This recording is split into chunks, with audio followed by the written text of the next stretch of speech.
Hi guys, Jeff here at TAT, and let's look at what's ahead in 2026.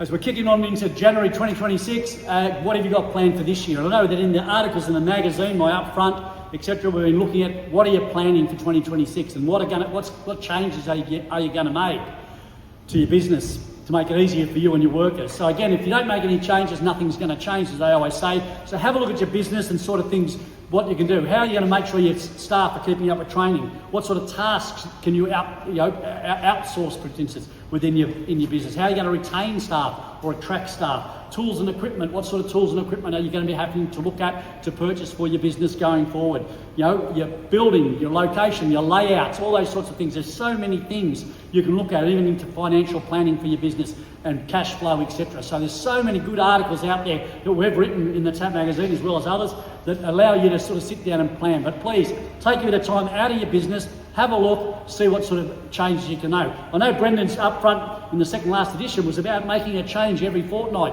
in your business. So at the end of the year, you've made 26 changes or thereabouts in your business, and hopefully it's in a much, much better state.